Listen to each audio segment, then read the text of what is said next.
Welcome to our collaborative presentation called The Harvest of Wealth. This story takes us to the gold and mineral mines of Brazil and Africa.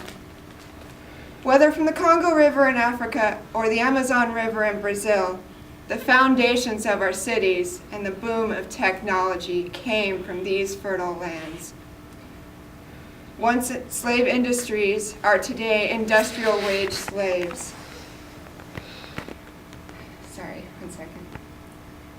The people who harvest this wealth are assaulted on a daily basis with brutal working conditions and deadly toxicity. In our story, we would like to embody the suffering required to do this work, as well as the strength, gratitude, and resilience necessary to live. This story is global and timeless, and today we bring it here.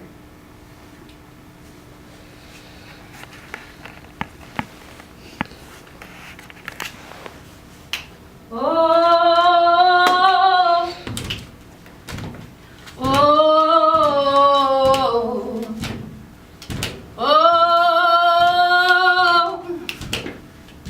oh, I won't go down in that mine, no, no, I won't go down in that mine, no, no, I won't go down in that mine. I won't go down in that mine, I won't go down in that mine. Oh, there's a hollow, there's a hollow.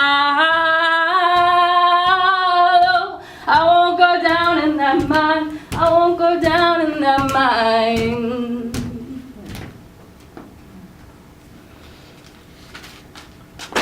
From the late 1600s, millions of enslaved Africans from the kingdoms of Angola and the Congo came to mine the gold and diamonds in Minas Gerais, in the territories beyond Sao Paulo and Rio de Janeiro. Their work was backbreaking, and they were exposed to toxicity that came from the minerals and processes of the mines.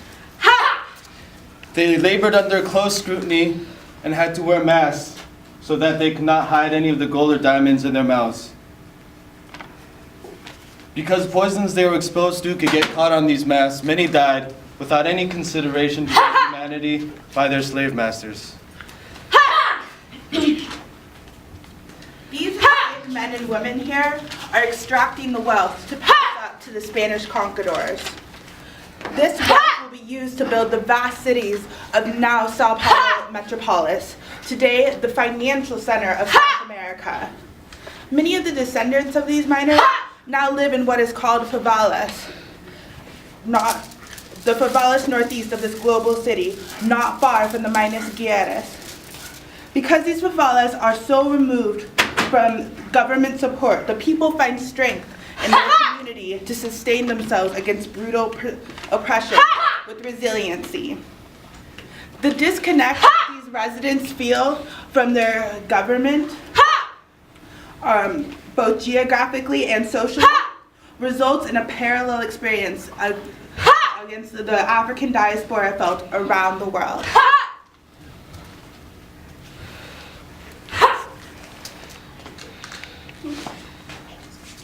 The wealth has been collected in the basket to build the schools, homes, and communities that will be used by European immigrants and mulatto ex-slaves. Many of the African slaves will not be able to benefit from the toil of their labor simply because their complexion was too dark. To this day, many Africans do not receive this quality of education that other families that have never worked in a mine take for granted.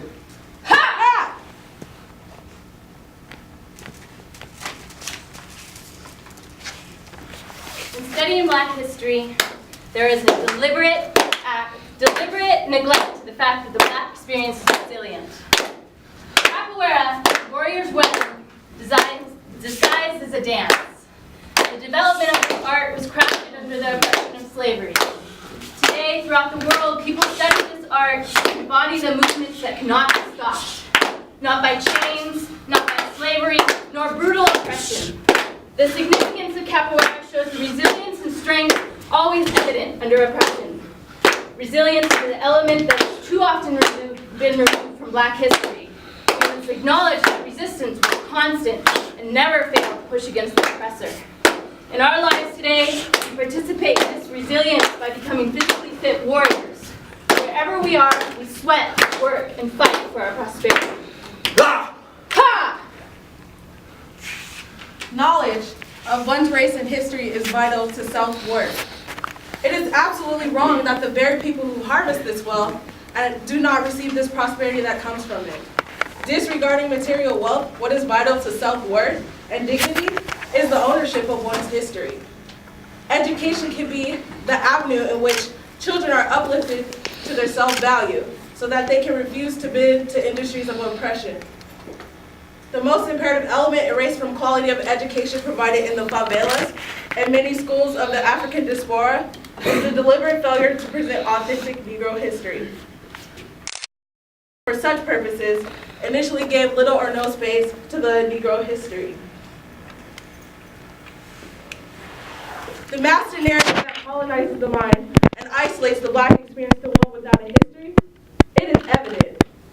There has been a systematic attack on the African continent and its children for over 400 years. In studying the power and legacy of Kemet and the Moors, fear of Black power. And against all odds, the Black experience continues to resist and overcome.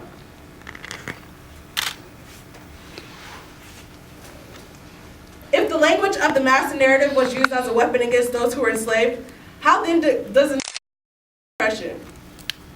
Doing something for my Blackness means to use language as a liberation. If I own my history, I need to own the culture because I am the power. Only with real education and learning the language of our oppressors can we work to remove these barriers. Through education and with one's awakened consciousness, you find liberation through self-sufficiency. Our group has begun a journey to get a real education, and now we must honor the Africans and what they have prospered for us.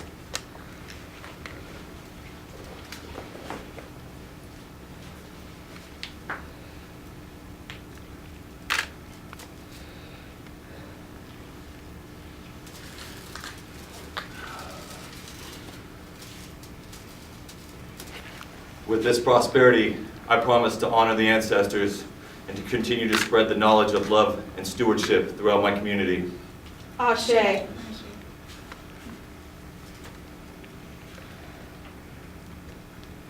With this prosperity, I promise to help each young individual find their core gift. Ashe.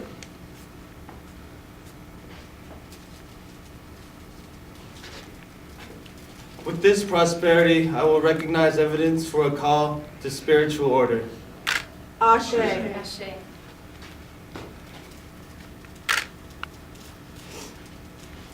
With this prosperity, I promise to remain infinitely strong so that I can educate those who are miseducated.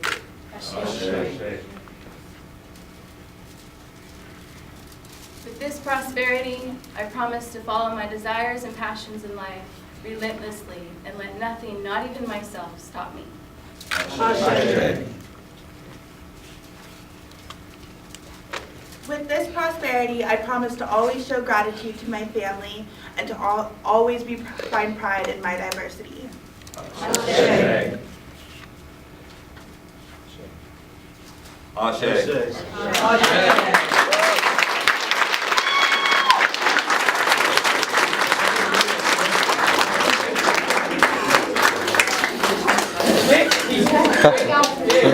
It's already starting.